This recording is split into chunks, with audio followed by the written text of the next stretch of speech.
Good evening, viewers and subscribers. Well, it's Ali B, aka Alpha Pandem Case again. That you fi know. Well, today, once again, me come to give you another piece of a man who me truly love. Yeah, me truly love this man. I love this man more than how Jesus loved little children. Yes, I did say that. Me love this man more than how Jesus loved little children. This man go by the name MUTABARUKA. Yeah, man. So me come to give you another one from Muta. And my people, viewers and subscribers, do remember to like, share, and if it's your first time viewing, subscribe. And again, please watch this video to the end. Yeah. And this one called The Devil's Might. The Devil's Might. The Devil Might. Yeah. That one you call The Devil Might. Yeah, like mighty and powerful. Yeah, man. So, we're going to just jump into it right away, you know. Yeah, man. Ali B, aka Alpha.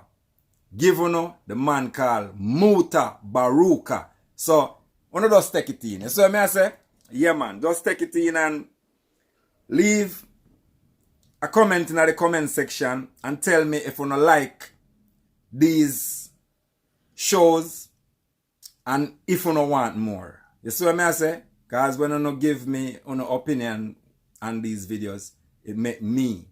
So I say it make me hype up more if you give you no more. Yeah. Yeah, man. So the more you tell me so you don't want, the more you go and get. But them yeah, thing you never miss. We as black people for listen to these things. Yeah. We as black people for listen to these things. Because a long time them use religion and show it upon us. So we have to listen to these things to find out certain things about how religion and how just the devil, how he come by. How he come by. So, on just take it in. MUTABARUKA, Panono case. Yeah, man. Program lineup here, we're going to talk to Lanton Steins. Yes, Lakatko Dance having them 30th anniversary this year, this weekend, yeah. Yeah. I want you put your tape on cap. Well, we don't know if you have no tape again. Now we don't know if you have no cap. But here we are today. We want you to listen keenly because we carry you to the university. Remember, I told you about university upon this program, the Continental University. We are going for 20 years now, you understand? So here we are now. A serious reason I'm going on the radio here tonight. We have a lecture. Well, not a lecture, it's a documentary. We have a documentary we want to play for the people them where we find very interesting, considering say, when we talk about this subject about, I think 2 weeks ago we mentioned this subject about the devil. Remember we are talking about the devil and we are saying why devil come like a concept. Devil not really, there's no individual where you can say this is the devil. Like somebody threw the devil out of heaven and all them something there. You know, like the devil is a personal person. We want to play a documentary tonight, you know, where we know say you're not going to sleep tonight. You understand? And you're going to vex with Muta tomorrow. You say, why Muta? You know, say the man made me set up and listen to this thing last night. We want to play a documentary about the history of the devil. Yes. We did play one years ago, but it's not that one because we have sieved through all of the things that we have about the devil. And because based upon how we are going at the society, you know, and people is totally immersed into religious ideas and religious delusions and illusions, mythologies and fantasies. Because we don't know, you know, there are some things and I wonder how them get to it. And we are talking about Europeans now. How Europeans get to believe the things them what them believe. And we come to believe it like is a sum total of all belief system. Like there is no other belief system outside of what we believe. And we can't realize it's because we were colonized by the Europeans. Why we believe what we believe.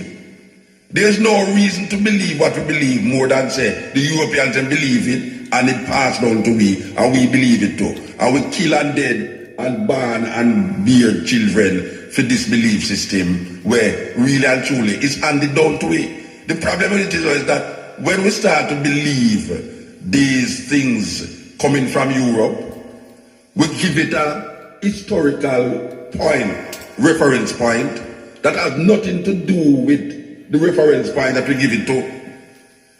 When we talk about certain things, for instance, in the Bible, when we talk about all Egypt and Israel and all these things, because it is so embedded in us, we don't even understand that there is an origin for all of these stories that we hear about.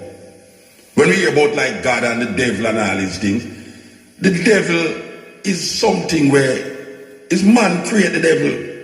It have nothing to do with no person, no individual person. It's man that create the devil. There's no person out there that is going to do this. The only devil that exists is where man create. That is it. The only devil that exists is where man create. A man create the devil based upon his own perception of what him feel is bad or what him feel is good. Right now in Jamaica, I don't know who Jamaican people hate more, gays or the devil. You know, it's like a thing, you know. I don't know. Because I hear so much venom against gays and then I hear so much terrible things about the devil that I try to figure out if you had a choice in Jamaica. That is a weird choice. If you had a choice in Jamaica, who would you choose? Because based upon how Jamaican are going, man, may I tell you, man. So may I tell you, the devil is something where is captured, captivated, manipulated, projected on the consciousness of black people especially Christian thinkers. And the problem with it is that Christians believe this thing to the point where they project it on other people who don't believe it. And people who don't believe it start to believe it. It's amazing that a man believes in the devil so much, but yet still him do the things them where the devil tell him to do. Oh, you know what the devil is an evil person. And the devil command you to do certain things. And you know say it's the devil, but you still do it. In opposition to the God where you claim. It's amazing. Everybody claim, every Christian as a matter of fact, every westernized mindset believe in this person named the devil. Yet still nobody can identify him. How him look? Well, is she same black? That is really the irony of the whole thing. Historically, the devil is a black thing with horns and fangs and all these things. Historically, the devil is black. So maybe we are descendants from the devil. That is why we're in so much problem. Am I to believe that? Because that is how it come down to it. The devil in hell is black. When you have Christmas time come, when you have Jankuno, the devil is black. Our perception that the devil is black, our perception of God is white. And we perpetuate this thing and we continue to do it over and over and over again. So we have the church will set up this up to manipulate the consciousness, manipulate the mind. And the church have preached things where if you ask a person the history of the thing where I preach, him don't know, him refer to the Bible. The Bible is not the beginning of most of the things them where the Bible talk about. I want to know that the Bible is not the beginning of a whole heap of things that the Bible talk about. You understand? Because 3,000 years ago there was no Bible. You understand? There was no Bible 3,000 years ago. The so-called New Testament was written the other day. When I say the other day, no, I mean like, I could say like 1700 years ago. The concepts that is riveted in our consciousness, Isaiah, Jeremiah, all of these ancient Israelites, where we don't even know because Isaiah looked like a two-person. according to where we have come understand now, it's two Isaiah them have. According to what we come understand now, Mark is not the first gospel in the Bible. Sorry, Mark is the first gospel. Sorry, not Matthew. Matthew is not the first gospel. Matthew was written before Matthew. Mark was written before Matthew. And the Paul letters was written before all of them. Is that terrible thing? How could we think that? Where the Bible is chronologically state out all the things go. Now, tonight we want to delve into, delve come like devil, delve. We want to delve into a documentary that presents a historical point of view of how the devil originated, the origination of the devil. Historically. We're not talking about now where me believe, where you believe, but historically, how it come about, who bring it about, why it was brought about, and all these things. Because you're not going to hear this on no other radio station in Jamaica. Believe you me. Because they're afraid to play it at one. Them boss are going to come tell them, so why that they might play on the radio. And they're going to tell you, say, why people don't want to hear that. Well, here and now. We don't know how this program set up already. We set up a program that it can draw attention to certain things that maybe you don't hear in a theological college, or you're here in a science college, or a university outside. Or you don't have money to pay go to the university there. So we supply you with that information that the university would normally supply you with. So this is really a university night where we are carrying in a theological college that states non-apologetically about the devil.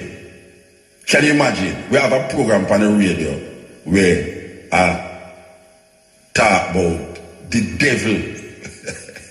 We are getting turbulent now. Yes.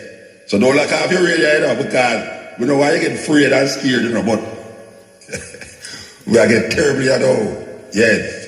So don't look off your radio, because we know why you get afraid and scared, but there's a beginning to most of the stories and most of the concepts and ideas that we hold fast to, that we need to understand clear. In this time of information, it's the man who has the most information can go win the war, Yeah, it's information time now. And if you're not informed, you're going to delve into superstitions.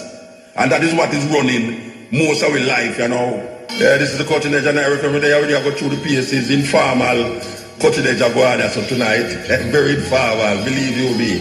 Oh, we got to RFM with the part, because RFM could have done all them things there. Trust me. Because I really see it, we get fired long time. Okay, I would know say the program manager listen. Alright. Here we are saying now. Towards this documentary where we are telling about, we want to present to you a documentary that I think is very revealing and very informative. And this is really that informs. You understand? So, here goes.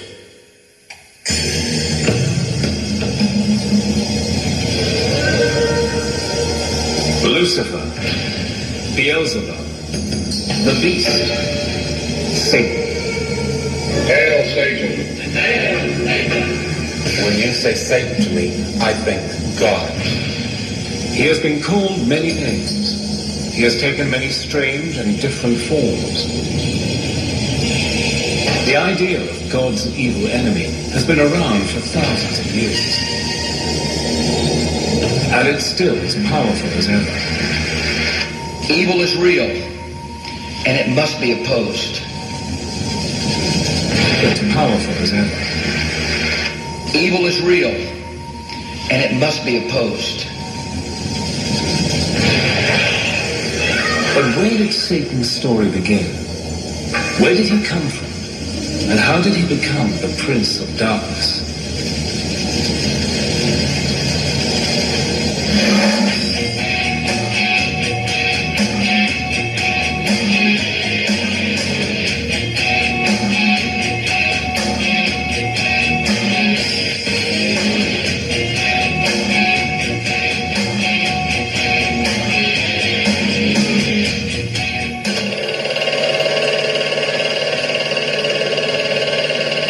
More than 3,000 years ago, in the deserts and pasturelands of the Middle East, unknown hands wrote the earliest chapters of the Hebrew Bible. If the devil had a birthplace, surely it was here, somewhere in the book known to Christians as the Old Testament. In the oldest books of the Bible, a character called Satan does appear, but he's nothing like the Satan we imagine. When we read the Old Testament, we find that from time to time there is this strange dark figure who pops up called the Satan. The word the Satan is actually a title. The word means the accuser. And to begin with, it seems that the Satan is one of the angels or attendants in the heavenly court, one of God's servants who, in a sense, had to do some of the dirty work. This Satan has no power of his own. He does only what God tells him. Nor is he a horrible creature with horns and a tail. There's no kind of prince of darkness, somebody who's standing opposite to God. Throughout most of the text, there's no concept at all of an evil force. One of Satan's earliest appearances is as an angel in the book of Job. In one of the best-known stories in the Bible, Satan argues that Job, one of God's most loyal servants, is only pious because he has a good life.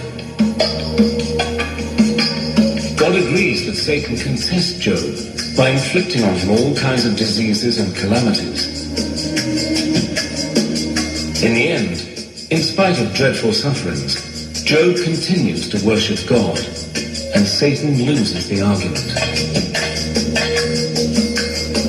The Satan who makes Job's life a misery isn't a demon or even a bad angel. And he doesn't live in hell.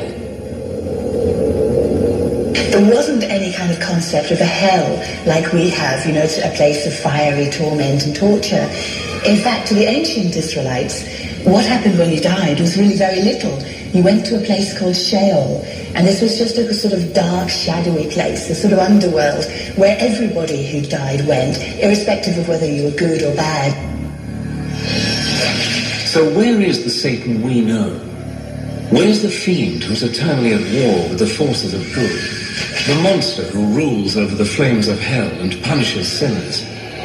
Where is the fallen angel with his legions of demon helpers, tempting humans to do evil things so that he can win their souls? If the traditional devil doesn't come from the Jewish Old Testament, where does he come from? Since human history began, people all over the world have believed in demons and evil spirits. A few share some traits with our devil, like horns or a beard, but none are as powerful as Satan. So where did people first get the idea of an ultimate evil being? 3,500 years ago, in ancient Persia, where Syria, Iraq and Iran are now, there were many gods, good and evil, until one man, a religious teacher called Zoroaster, reduced the whole complicated cast of characters to two. Zoroaster is a revolutionary, primarily because he, in one sense, personifies these ethical categories into a good god, Ahura Mazda, and a bad god, Ahriman. And this is an extremely potent idea, and one which forms the basis for later conceptions of dualistic thought. In other words, the separation between good and evil. The good god is the all-knowing Ahura Mazda, the god of light and order. The evil god is Ahriman, god of chaos, darkness and lies. In Zoroaster's teachings, the universe is a battlefield between the gods of good and evil, and every person on earth must take sides. After death, good people are rewarded in heaven, while sinners are punished in a dark and gloomy hell.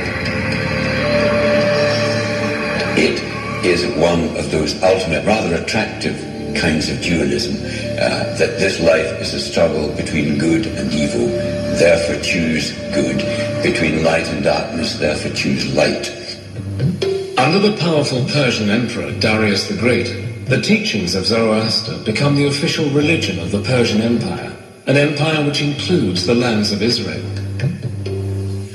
The new Persian ideas about good and evil soon find their way into the Jewish scriptures. So we get a clear demarcation of what were Jewish ideas, okay, and we can spot the Zoroastrian ideas in the Old Testament. They are there. Notions of heaven and hell, okay.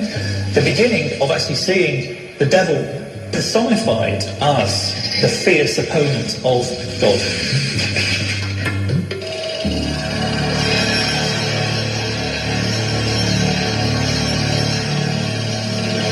As the Persian Empire in turn is defeated by Alexander the Great, Greek culture comes to ancient Israel. The Greeks introduce a huge cast of gods and goddesses, including one who will shape our image of Satan for centuries. Hades has a black face or black beard. He sits on a throne, often made of ebony, and he wields a two-pronged fork, not for prodding sinners, but for blasting things to bits. To the classical Greeks, the underworld was ruled by Hades, who was the god of the dead. He was one of the Olympian gods, but he seems to have spent most of his time in this dark, shadowy underworld, which is also called Hades. Now, he wasn't a very nice character. He seems to have been very morbid and morose, and nobody really liked him. None of the gods liked him, and certainly no humans liked him. Hades wasn't very likable, but he wasn't evil either. In fact, the ancient Greeks see Hades as a god of justice.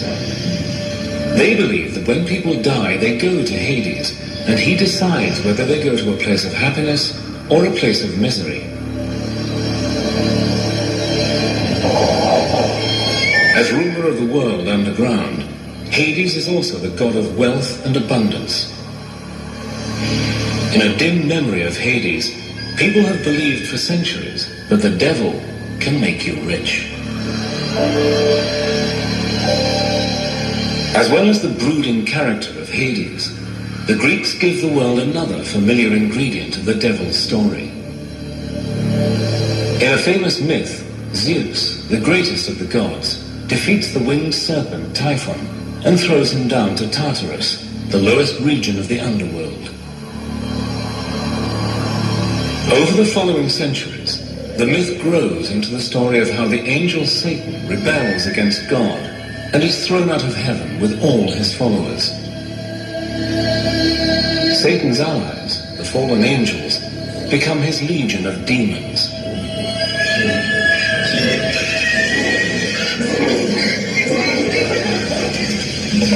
When we think of hell, we think of fire, lava, and sinners being horribly tortured. But where did this picture come from? The underworld of Hades doesn't have fire, but ancient Jerusalem does. When we read the Gospels, we come upon Jesus warning people that there is this dangerous fate that might await them, and it's called Gehenna, which was the old smouldering rubbish heap in ancient Jerusalem. And because of the stink of the place, and because there was so much in the way of rubbish, periodically it was set fire to, and the fires there would burn for several days, if not weeks. Gehenna was the place where the Jerusalem authorities burned the bodies of executed criminals. Over time, the place came to stand for something supernatural, a spiritual fate that would await the wicked at the end of time. Gehenna was the inspiration for the terrors of hell.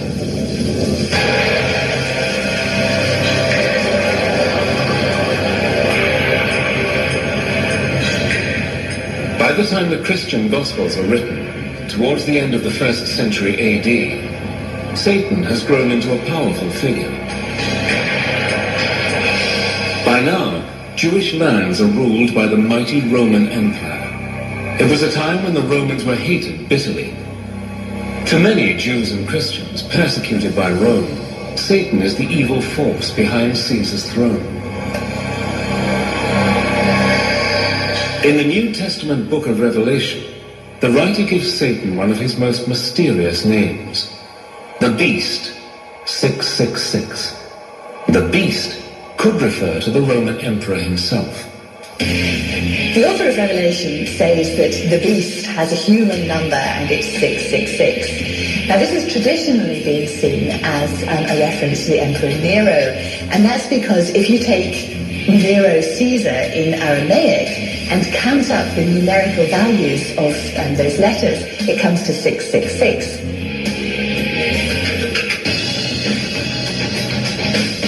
The book of Revelation says that the devil was sent down by God into the abyss, where he will be locked up for 1,000 years.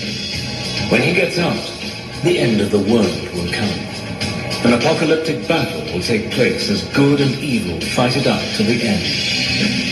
Satan will be let loose and will put up a final attempt to rule the world. This is kind of the dragon of chaos back again. This is evil opposed to God. So it's drawing on very, very ancient cosmological speculation, not so much from Judaism itself, but from the surrounding areas, particularly the Persians. So what does the devil look like at the dawn of the Christian era? Often he's got... What does the devil look like at the dawn of the Christian era? Often he's got black skin and hair like Hades, ruler of the underworld. His wings echo the story that he was once an angel, although they look more like the wings of a dragon. For thousands of years, the dragon was the symbol of an evil force. And it's from the dragon that Satan inherits his taloned feet.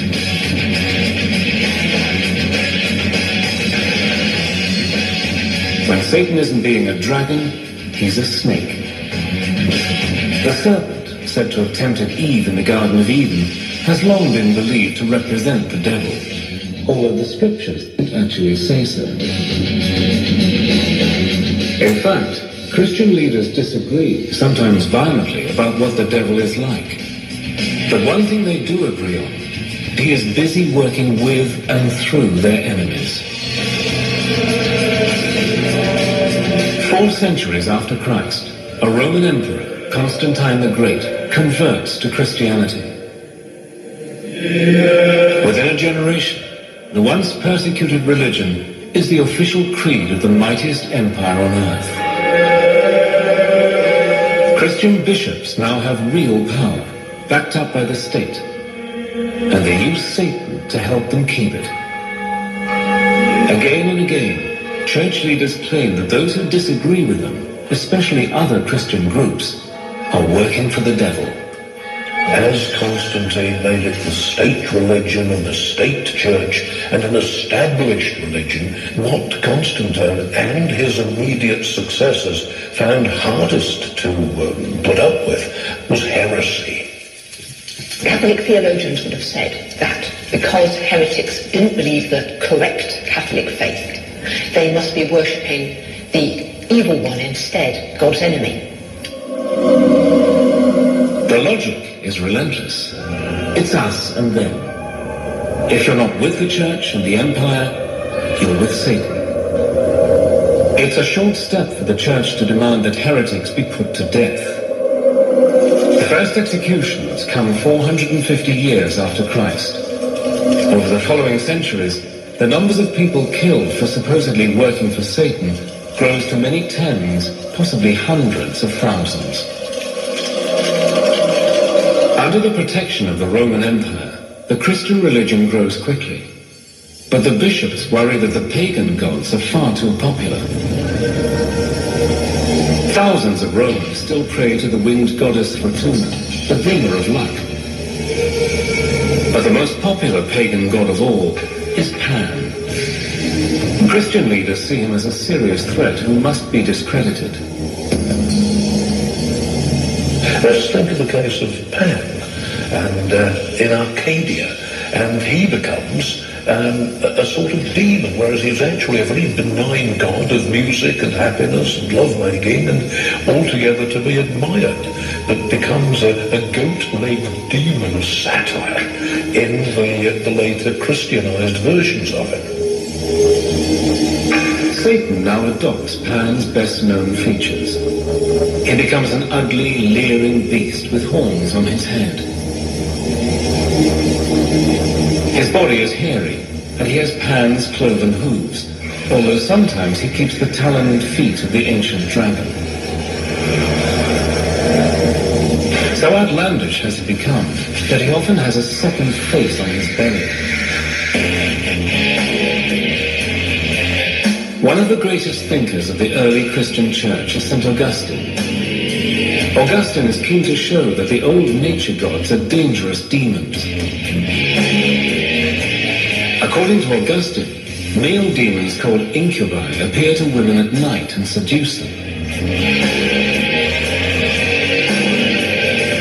Even more disturbing for Augustine, saintly men could be visited in their beds by female demons called succubi and forced to do sinful things against their will. When, during the long dark hours, their frustrated minds produced all sorts of sexual visions and erotic pictures, and they had to expel these from their minds. And thought, how on earth could this have come into my pious, celibate mind? It isn't me. This is an entity. This is something downright evil.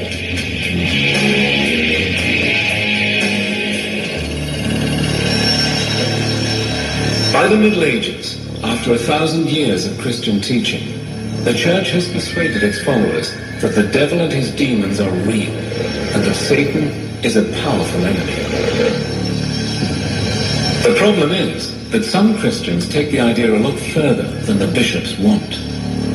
Some branches of Christianity did see the world itself as created not so much by Satan but by a lesser evil god, and so for them, of course, everything to do with the world, with matter, with human flesh was seen in negative terms.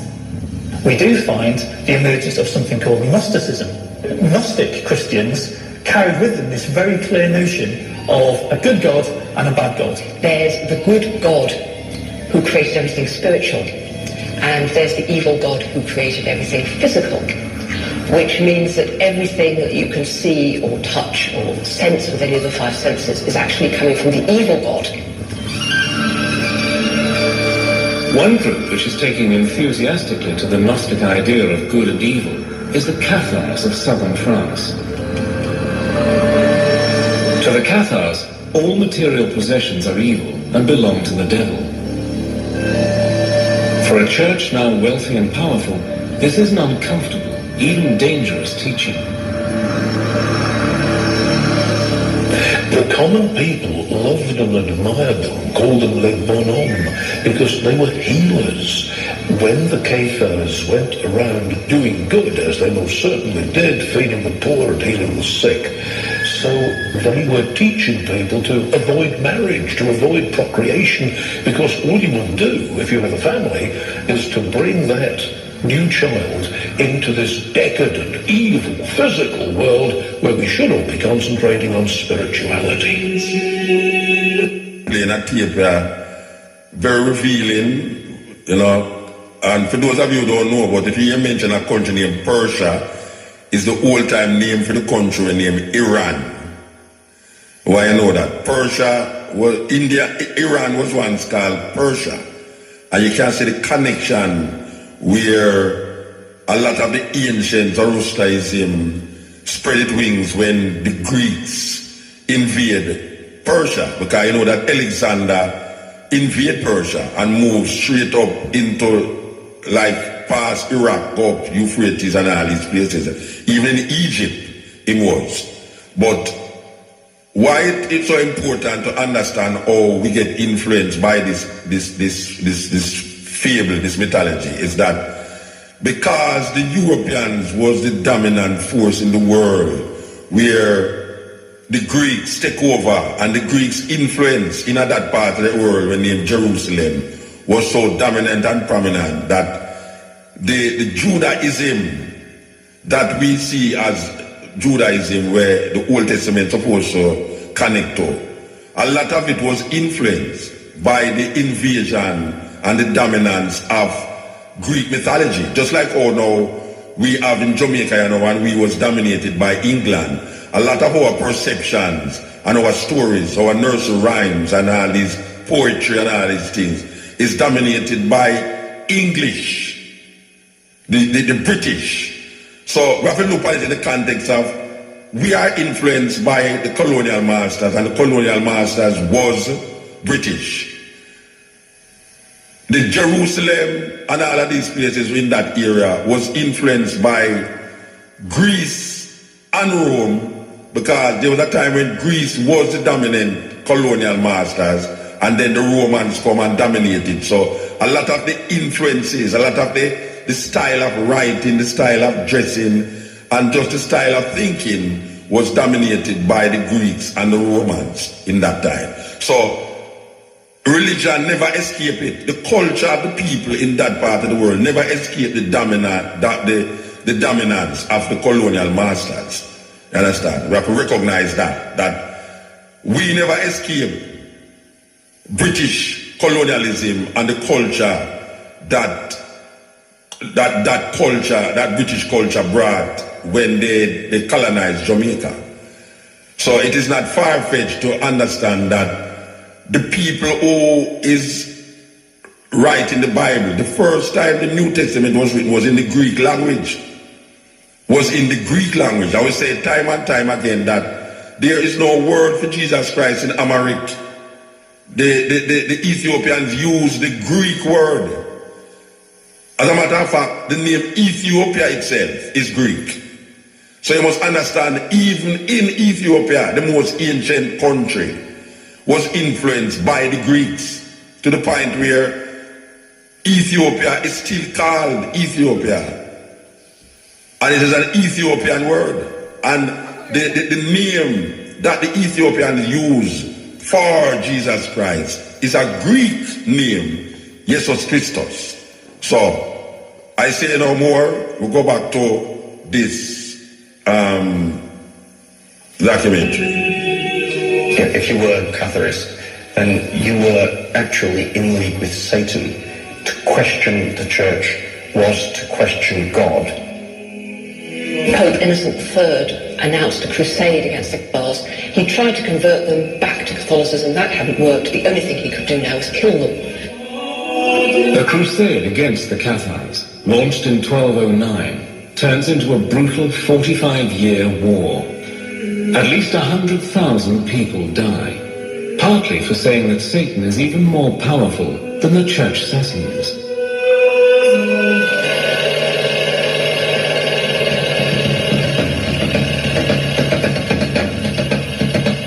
The crusade against the Cathars is against fellow Christians, but for almost 2 centuries, the Crusades are mostly about fighting Islam for control of the Middle East. In medieval Europe, Islam is seen as a heresy, the work of the devil. Muslims too are quick to claim their enemies are in league with the evil one. In the Quran, Muslims are instructed to fight against non-Muslims because they are friends of Satan. Both sides, inheriting the ancient beliefs of the Persians, see the world as divided into good and evil, justifying all the horrors of war and conquest. The Crusades leave a sinister legacy. In the middle of the campaign, Pope Gregory IX founds the Inquisition. Controlled by the Dominican Order of Friars, the Inquisition's job is to find heretics and hand them over to local princes for punishment. The Inquisition gave people plenty to be frightened of. It gave them the fires of hell to be frightened of, and it gave them, in a more immediate sense, the Inquisition itself. They had the right to arrest that person without telling them who'd accused them, or indeed what they were accused of. The accused are guilty until found innocent, and can be held for as long as the authorities want. Anyone who questions the Inquisition is immediately suspected of being in league with the devil. In the fight against Satan and the powers of evil, medieval rulers believed that, as in any war, information is vital. Up till now, the Church has not officially allowed Christians to be tortured. although torturing Jews and Muslims is acceptable. But in May 1252, Pope Innocent IV rules that Christians suspected of heresy can be tortured until they confess they are working for the devil and inform on co-conspirators. Once you've set up a debate that defines somebody as a Satanist, as a servant of Satan, then you have put them in a position where you can do what you want to them because you are justified by working for the forces of good. Generally, once somebody had been accused of heresy, there was no way they could clear themselves. No matter what they said, because they were a heretic, therefore in league with the devil, therefore anything they said was likely to be a lie. But the torturers can't do whatever they please. They are supposed to follow strict guidelines. In theory, and according to Pope Innocent IV in the middle of the 13th century, torture should be limited, it should not draw blood, it should not lead to serious permanent damage to the person who's being tortured. In practice, these regulations are not always followed. But there's also something which the psychologists would refer to as a rationalization process. That it could all be very well for them to say, oh yes, we're trying to save your immortal soul, we're trying to keep you out of hell, we're trying to prevent the devil from getting you. And what they really mean is, we'd rather fancy your farm. All over Europe, the new powers supposed to be used against Satan are used by the unscrupulous to seize wealth or to do down their enemies. In 1307, King Philip the Fair of France brings witchcraft charges against the leaders of the Knights Templar, the fabulously wealthy order of crusaders. Philip accuses the Templars of worshipping a pagan idol called Baphomet, a supposedly satanic figure. The Templars have been involved in the Middle East in negotiations with Muslims. And some people in Western Europe thought they had been in league with the Muslims, and because the Muslims, everybody knew, in inverted commas, were involved in magic, there is therefore a hint that perhaps the Templars were involved in magic too. They were attacked and largely destroyed on Friday the 13th of October in 1307, sealed orders given by Philip le Bel to his seneschals to attack every Templar stronghold simultaneously. Ever since the purge of the Templars, Friday the 13th has been seen as an unlucky day, somehow connected with satanic forces.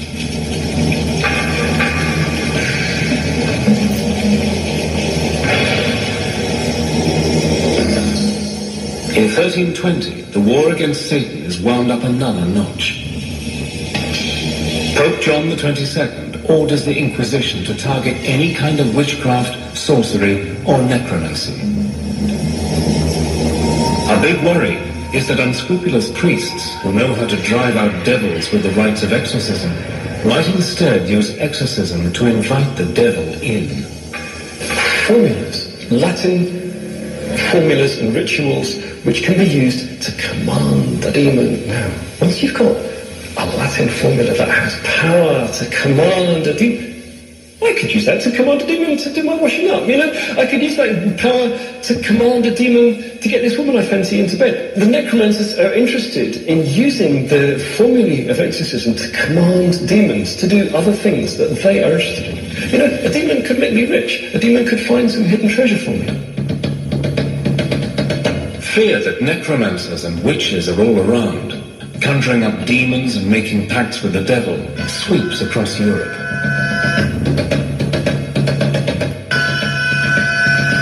One of the first cases investigated by the Inquisition is in the Irish city of Kilkenny. In 1324, in a dispute over inheritance, one of the richest women in the town, Dame Alice Catala, is accused of witchcraft, heresy, and of having a demon lover called Robin. Alice Catala, a landowner in Kilkenny who had several husbands, so had stepchildren brought a charge against her that she poisoned her previous husbands in order to obtain the land. And she poisoned or killed them otherwise through witchcraft. Alice manages to escape to England. Her unfortunate servant, Petronella, is tortured and burned at the stake. The campaign against necromancers, sorcerers, and witches lasts 300 years and kills between 60,000 and 300,000 people. The vast majority of the victims are women. Women were thought of as being more prone to the devil, more likely to sin, more likely to be led astray. They were also thought to be less intellectual than men. Women were seen as closer to animals. And part of this was that they were more susceptible to temptation, that they were more easily seduced by material gratification. As the Inquisition goes about its grisly business, rounding up suspects and interrogating them, many clerics and lay people worry that it's all guesswork. Perhaps they're missing even more witches than they're finding. But how can you tell who is one of Satan's helpers? What you need is a standard test. In 1486, two German Dominican monks publish a textbook for inquisitors called Malleus Maleficarum, the Hammer of Witches. The book contains a clever catch-22. Not only is witchcraft heresy, not believing in witches is heresy as well. The Malleus Maleficarum was the manual, the how to get rid of all these demonic fleas that had infested a human being. It was a book of what witches were, what witches did. Malleus Maleficarum tells the Inquisitor everything he needs to know. Witches have the mark of Satan on their bodies, a birthmark or a wart. They can fly by rubbing magical herbs on their skin, and they gather at Satan-worshipping ceremonies called Sabbaths. At these, they celebrate a twisted version of the Christian Mass, kissing the devil's rear end in a blasphemous act of homage. Fear that necromancers and witches are all around, conjuring up demons and making pacts with the devil, sweeps across Europe.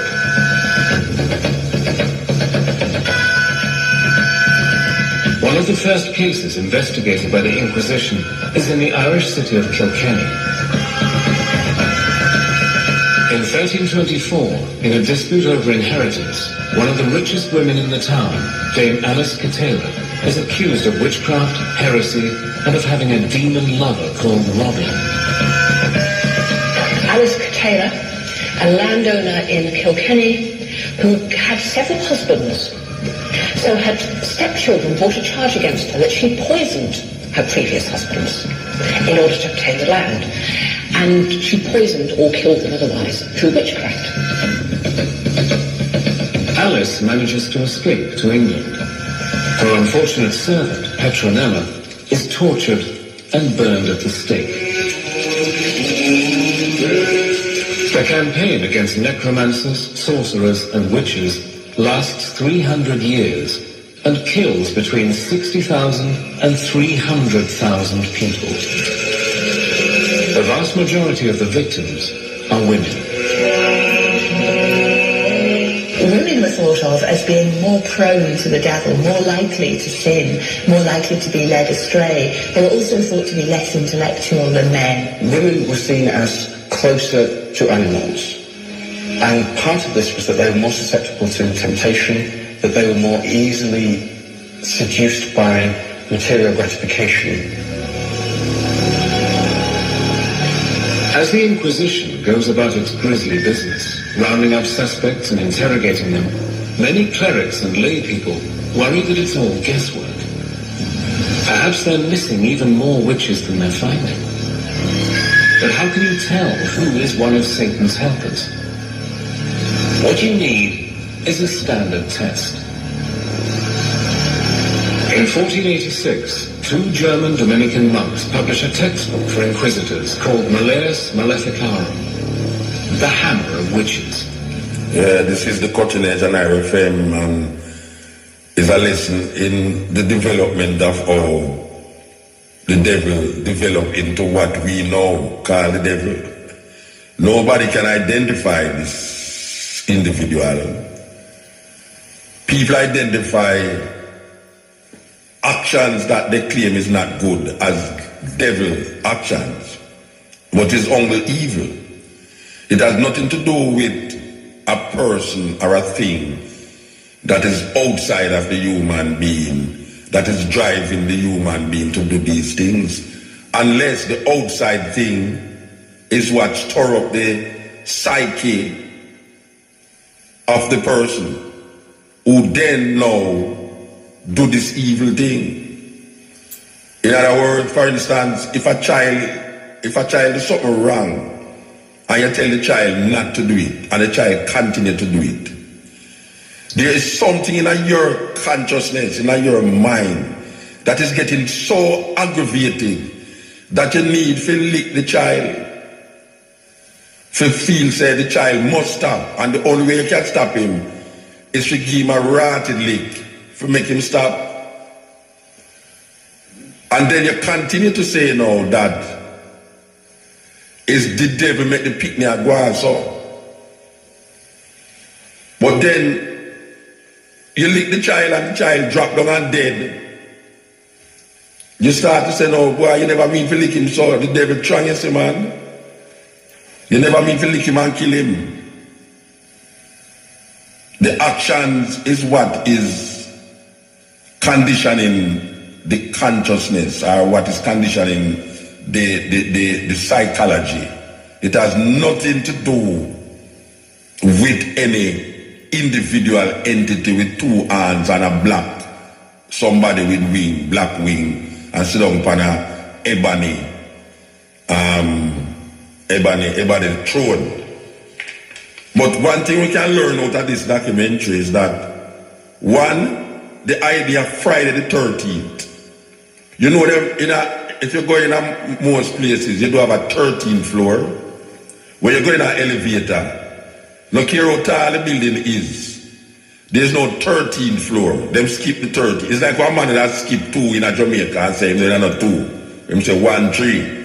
Well, there's a superstitious belief about the evil of the 13. That's why they make movie in Friday the 13th. It all come down to the idea, the time when the Knights Templars were killed. And the day that they were killed and massacred, it was seen as an evil day, Friday the 13th. The idea of the Pope being 666 is a man named Martin Luther King turned that number into, from Nero, which you hear upon the documentary, that it was Nero. I don't know how much people know about Nero. Nero was the emperor of Rome. Them say, Nero fiddle while Rome burned. The idea of that mark of the beast was first imposed upon the Emperor Nero until the German Martin Luther come, the Protestant breakaway, and then declared the papacy the mother of all acts. And then we see the 7th day them come and take up that also, and now we see even Rasta come with that superstition about the mark of the beast 666. Now you can't get them kind of thing out of people's head, you know. Because when I try to get it out of your head, which I try to say, there is a historical reference point to the origin of these belief systems. There's somewhere, it's not you started, it's not your grandmother started, it started from centuries, hundreds, couple thousand years ago. This was something that was created for a group of people, or a nation of people. And then it depended on the conqueror. Because you think in the conqueror's mind. So, depending on who conquer your country, you start to think in a their consciousness. So the Greeks conquer Persia, and the Greeks conquer Rome, the Greeks conquer Jerusalem, and they left marks of their mythologies there. They remember also that the Greeks went into Egypt, and a lot of what the Greeks recognize as their own is semblance of Egyptian mythologies.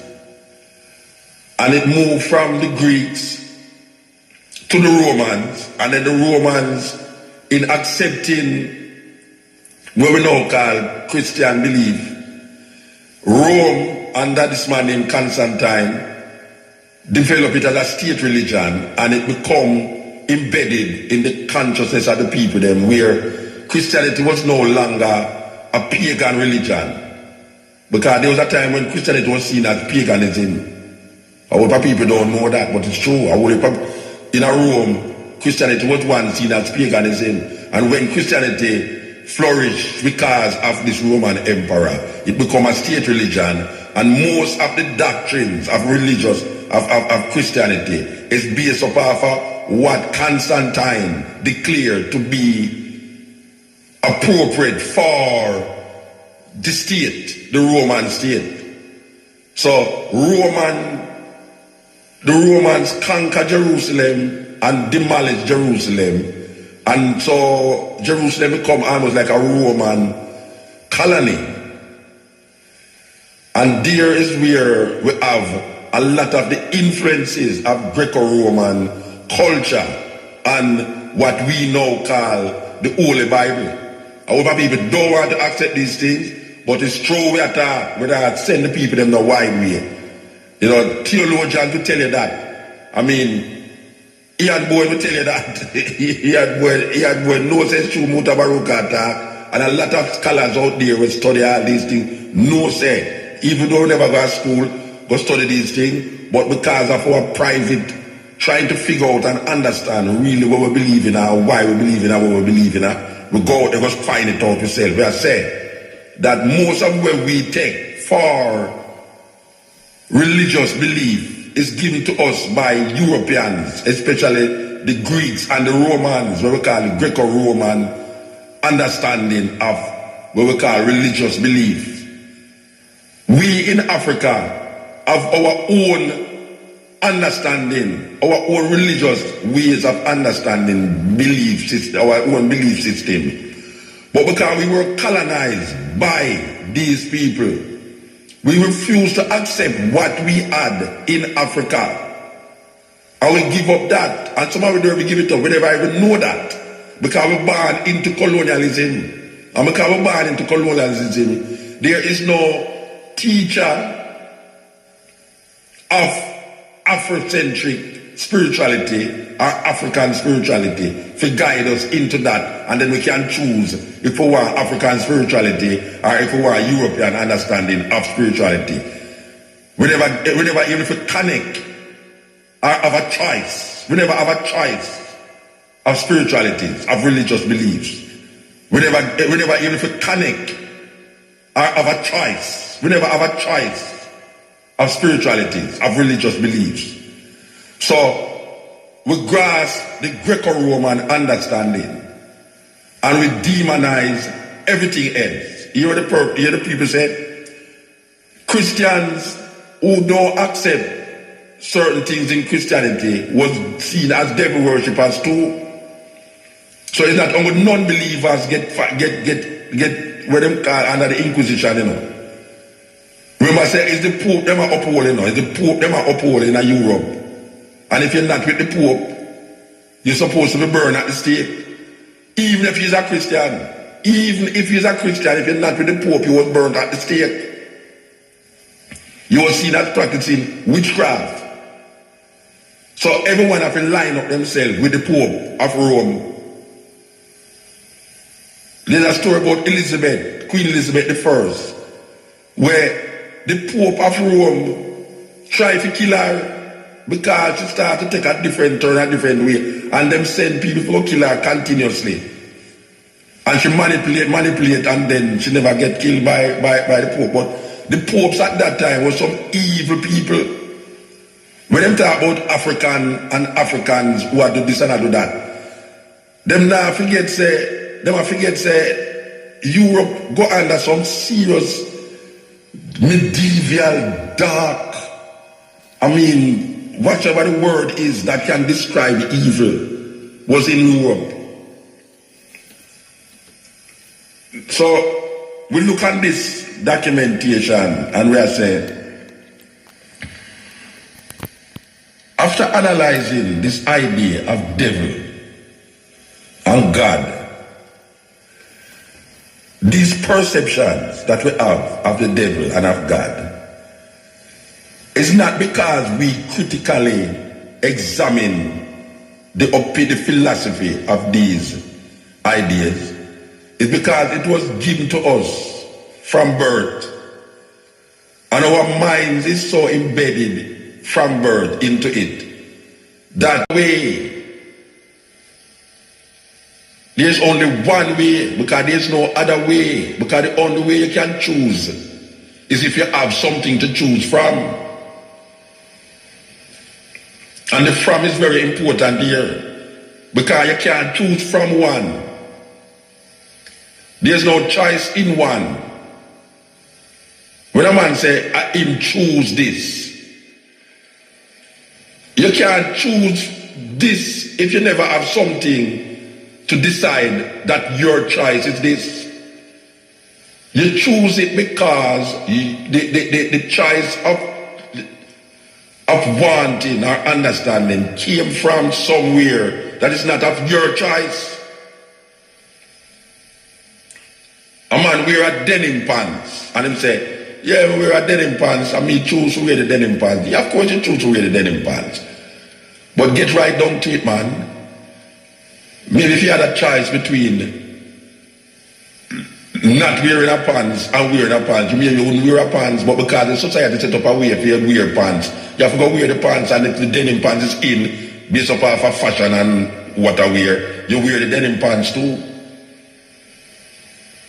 Just like our advertisement make you choose where you don't want. But you choose it. You can't choose, as we have said, people don't have a choice when it's only one thing. You have to have more than one thing to actually make a decision. You see, and this society is one thing you have. One thing, you have to come outside. You have to go outside, to come realize there's something else. It's like a man lock you up in a box for years. And you come out of the box. And you say, boy, I don't like coach, I want to go back to the box, Rasta. You don't have a choice when there's nothing else to choose from. And this society and the religious belief that is embedded in the Western mindset, you have to come out. You have to start to search. You have to start to figure out. You have to start doubt. You have to start relax certain ways. And come and say, but wait. What did they teach me over the years? How it goes so? How the things stay so? How poor people are getting poorer. And we're supposed to love that because the Bible said that. How the Bible actually say, it is easier for a camel to go to the eye of an eagle and a rich man to enter the kingdom. And you actually sit on your belief say it's an eagle, like where you saw it. It's like, wow. You really believe it's an eagle where you saw it that about. Because we never get to understand, say, but I know that they matter about.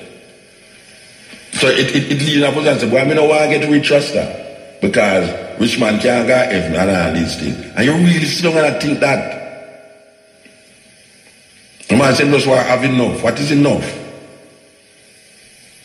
And they make you want to give up the beauty of what life is all about.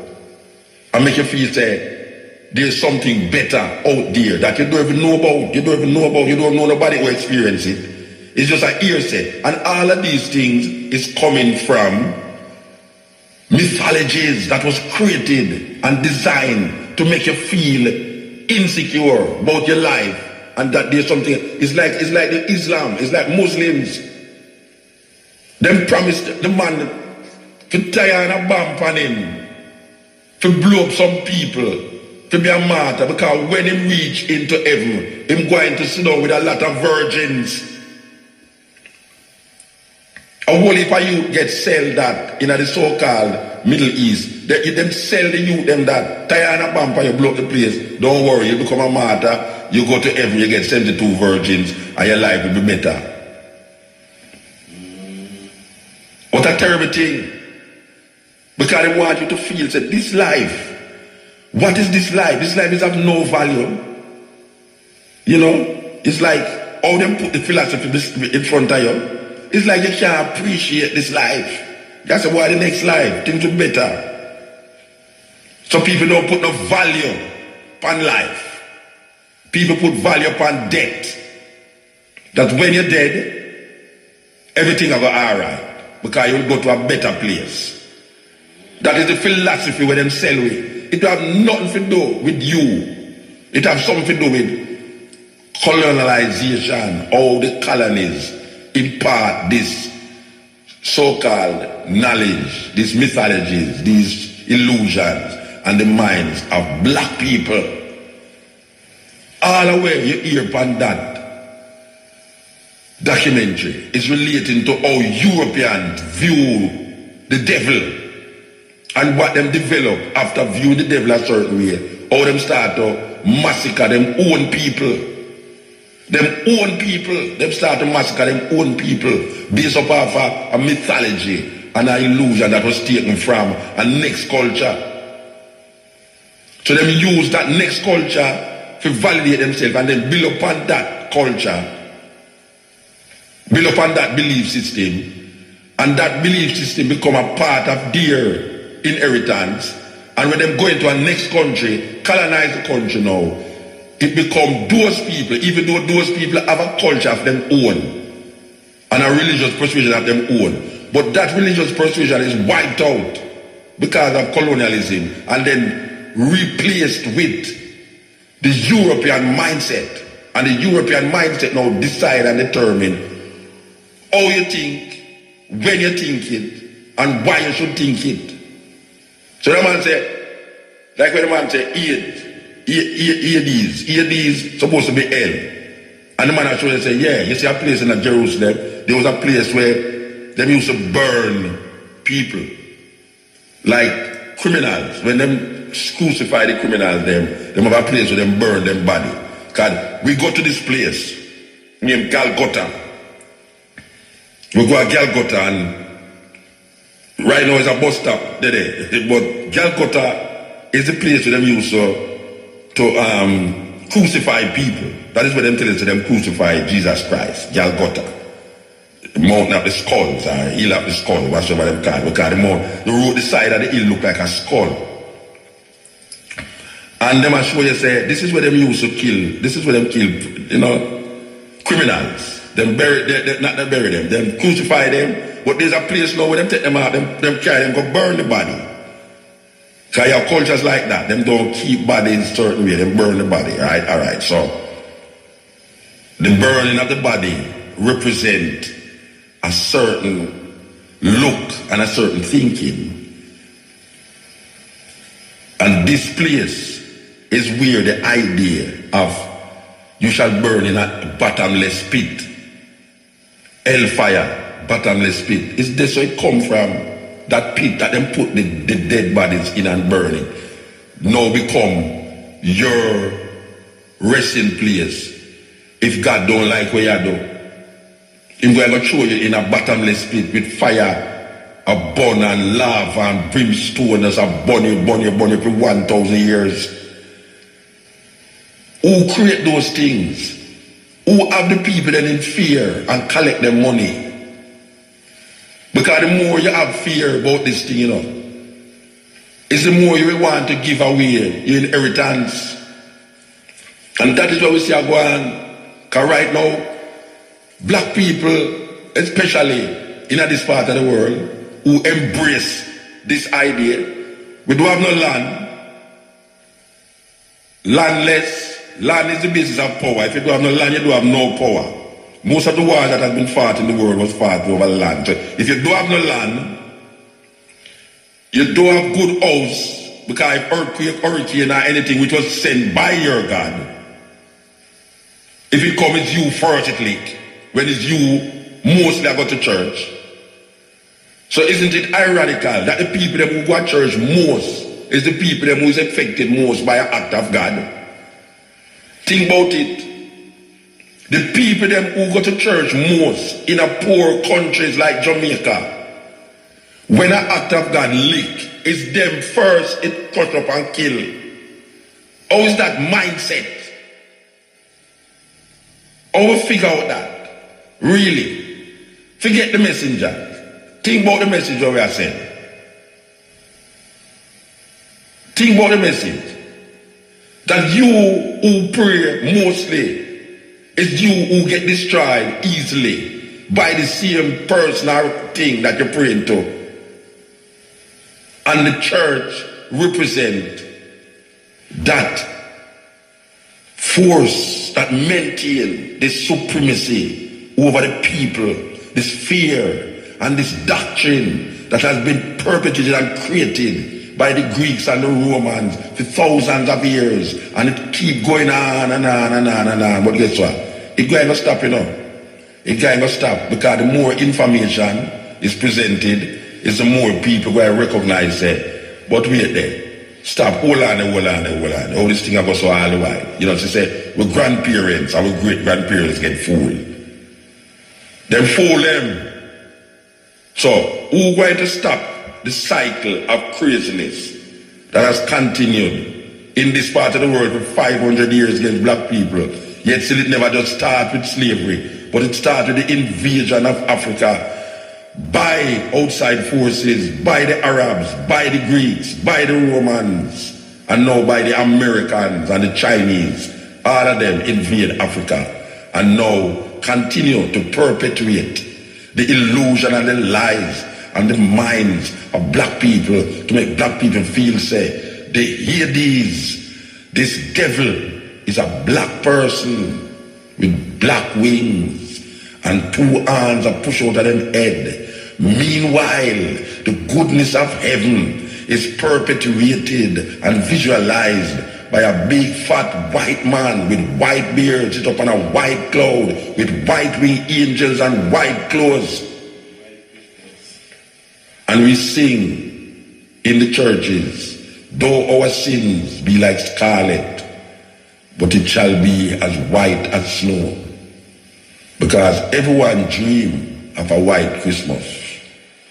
What a serious thing. Serious thing. I have an idea. Why don't you turn this thing into a church? You could make a bundle of money. And of course, that's what he did. He has been called everything from a carny to a manipulator to a brilliant philosopher. The truth lies somewhere in the middle. There were doctors, lawyers, college students, factory workers, farmers, you name it. They came from all levels of society. In spite of the invented rituals, mostly staged for the cameras, neither LaVey nor his followers believe in a real devil. What LaVey admires is Satan the rebel, the nonconformist, provoking the establishment. Predictably, America is fascinated and outraged.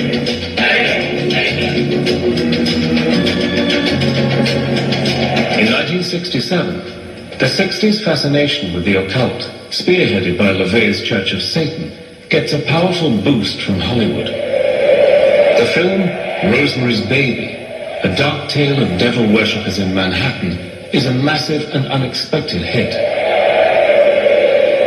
In Roman Polanski's masterpiece, the heroine's innocuous neighbors are part of a satanic conspiracy to help the Prince of Darkness father a child who will rule the world. In Rosemary's Baby, Satan triumphs in the end. But the Christian backlash to the story comes in the 1973 blockbuster The Exorcist. This time, the devil, who has possessed a young girl, is defeated by the forces of good in the shape of two priests. The Exorcist. The old belief that women are especially susceptible to satanic influence is revived 2 centuries after the Salem witch trials. We would be seriously in error if we were to underestimate the power of Hollywood.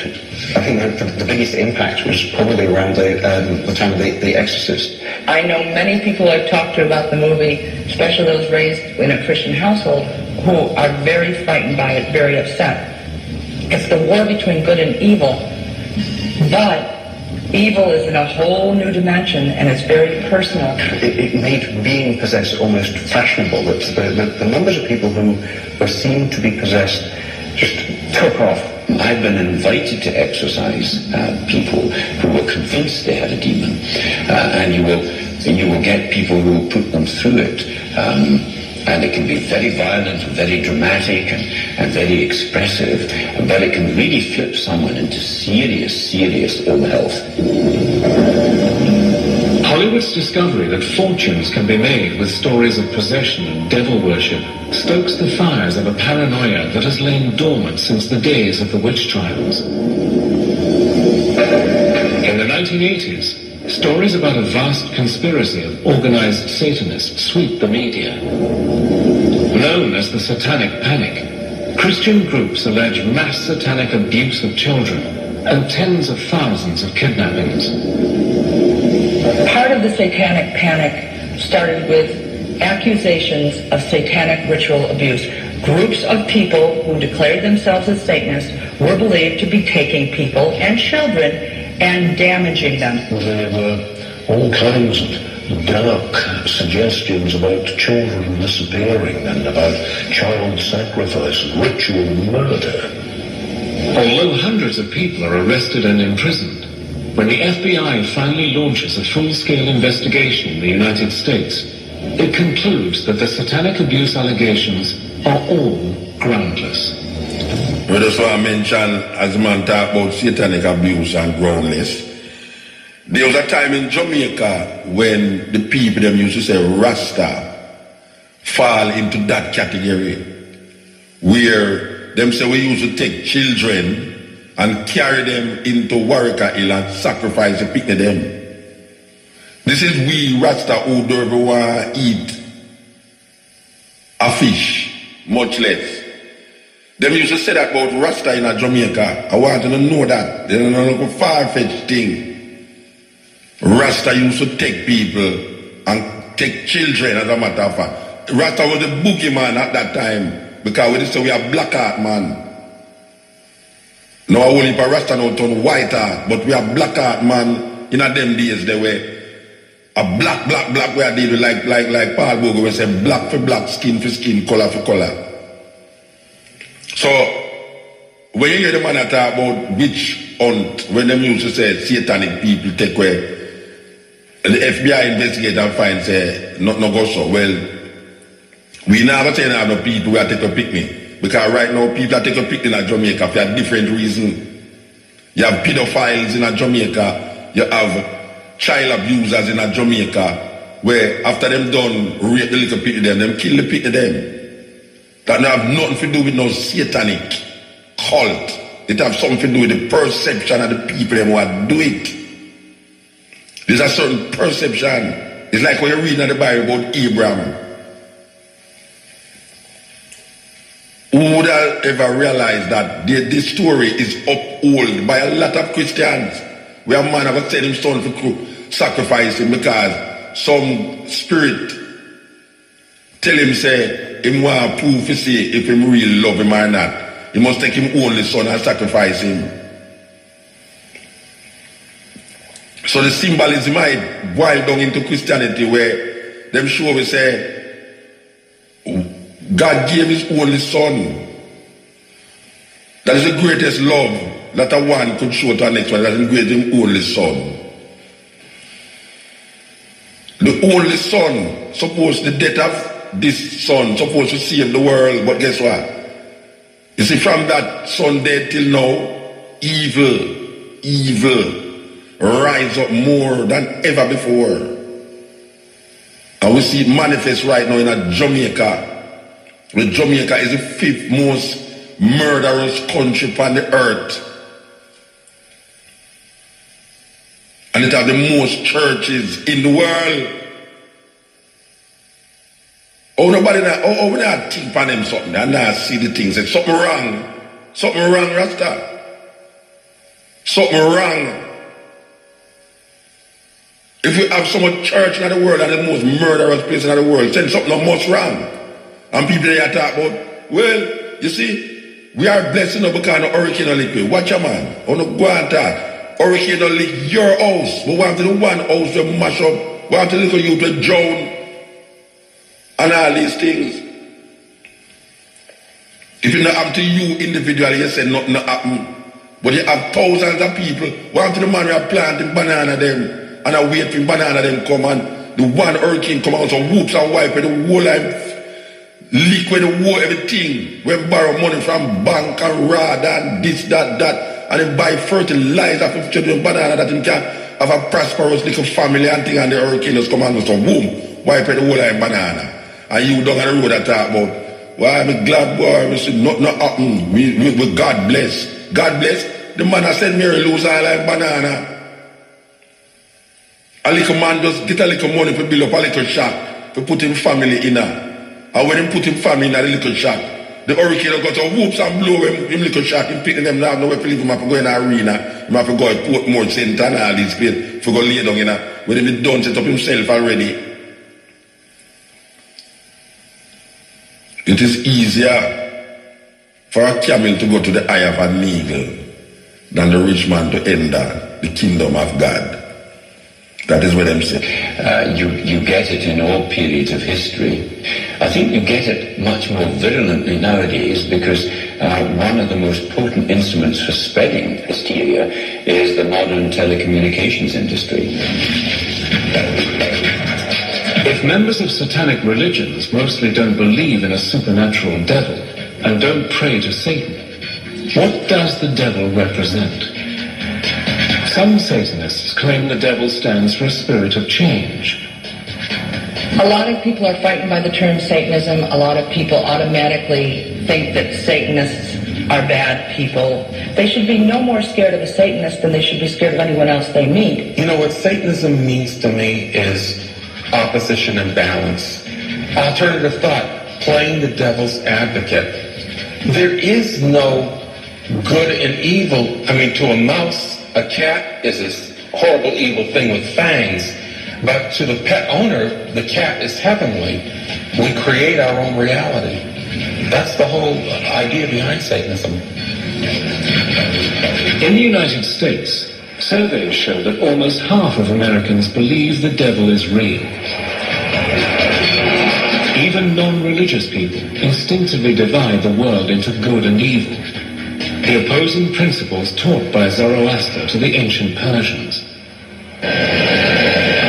If anything, recent events have made that belief even stronger.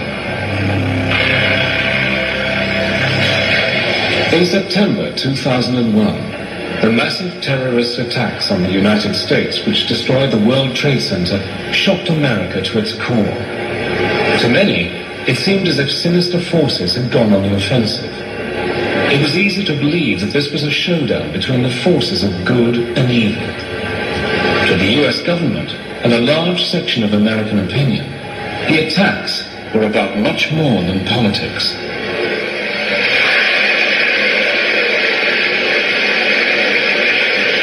We've come to know truths that we will never question.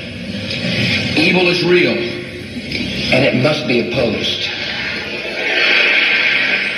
You're either with us or you're against us. And if you're against us, by and large, you're going to be working hand in hand with Satan.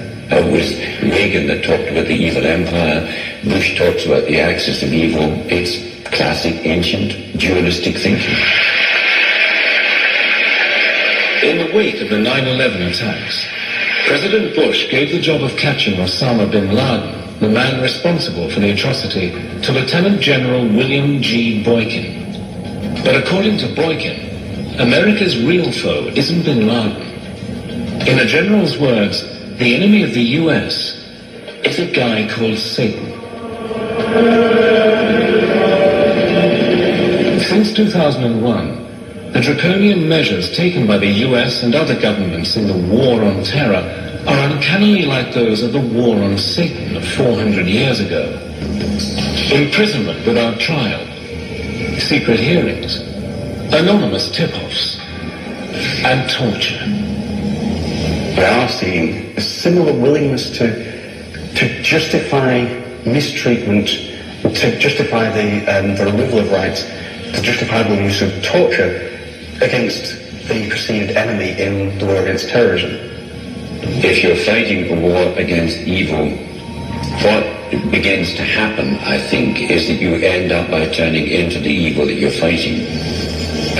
Controversially, President Bush called the invasion of Iraq a crusade. The similarities with the historic crusades against heretics are striking. They include a belief on the battlefield that the enemy are not just military opponents, but agents of pure evil.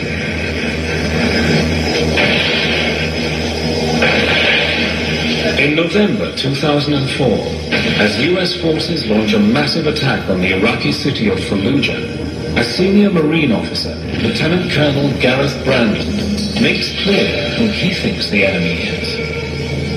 The enemy has got a face. It's called Satan. We're going to destroy it. It's embroidery, it's myth-making, it's poetry. It can be good fun, except that it has produced great evils. A human invention, but one that's rebounded on us because it's given us permission to do terrible things to each other, which is why I think that we should close hell down and finally banish the devil and get rid of him.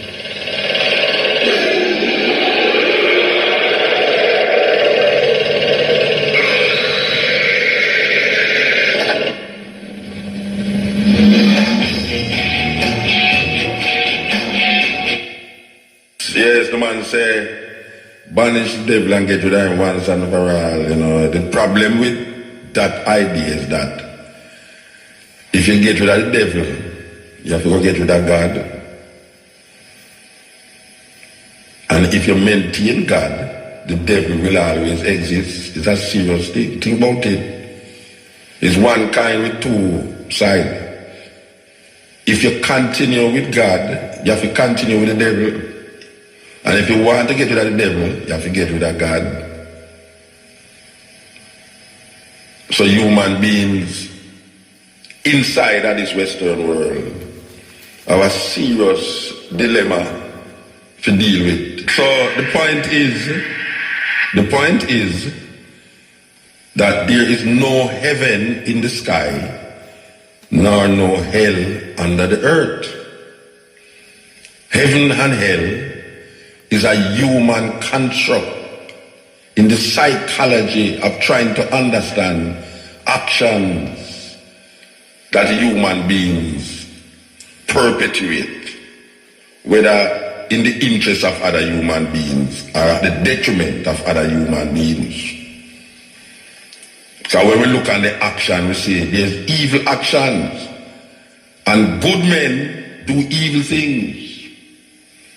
Evil people who claim say them baptize and is the Holy Spirit that hold them, they also is susceptible to evil. Evil and good emanate from human beings. No other creature on earth have that philosophy. There's no good and evil in the mind of the lion or the tiger or the elephant. And you will train a dog to be other than a dog. But a dog is a dog. And when a dog is amongst other dogs, it behaves like a dog. Human beings destroy the goodness of the human perspective and become other than humans. You don't want to say human neither, because you are no man. You are, the way it is. Like, the language is so limited that you don't want to say human, because human is a kind of man. It has nothing to do with the original man. But what we are saying is that the devil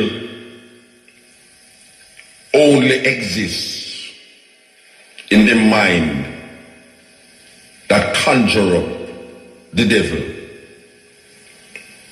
There's no under the earth person that is waiting for you in fire.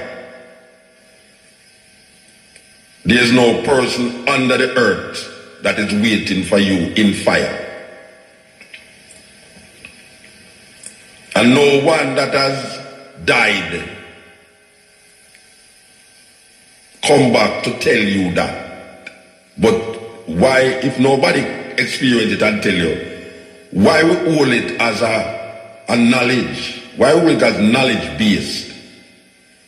When all of these understanding is coming from people who did not have the information that we have now, so they create these imageries in their cultures to feel comfortable in the space that they find themselves in, and also to explain what is happening, why it happening, and how it happened in their culture thousands of years ago. They never have the information where we have. They never have the information. So they have to go after superstition. There is no need for us to be superstitious in this time of information. Religion has diverted our attention from being human beings. Religion is not taking us to be human. Our humanness is lost because of religion. Everybody believes, well, in the Western world, look how much different denominations of Christianity them have. And all of these denominations believe in a God. But yet still none of them can come to the conclusion about this God. But them say it's one God. It's one God. Then how so much different conclusion come to with this one God? It means that it's man's perception. And just like how man have a perception about God, it's some have a perception about devil, but him put two of them on two.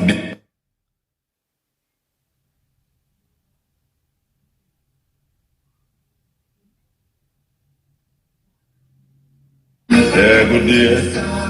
This is the Stepping Razor, the art of war. We're there with you next Thursday. We'll be here until 5:45. You're listening to a virgin out of England, Kenny Wenner. Yeah, man. You know, so we are going to England in the day, yeah. Yeah, man. I will heap a reggae I'm making in England and it now get no big up in Jamaica. When you go to England, you will heap a Jamaican reggae. Well, I will heap a Jamaican in England and make reggae. I don't think the brother here is a Jamaican still, but a sweet reggae music. Kenny Wenner. Treat brought to you by Lime Farm. Free everywhere, minutes. Lime. Sponsors of this hour, 2 to 3. Pays up. Yeah, don't make no mistake. All right. Okay. That one is done. It's another one, this Devil's Call Motor. Okay.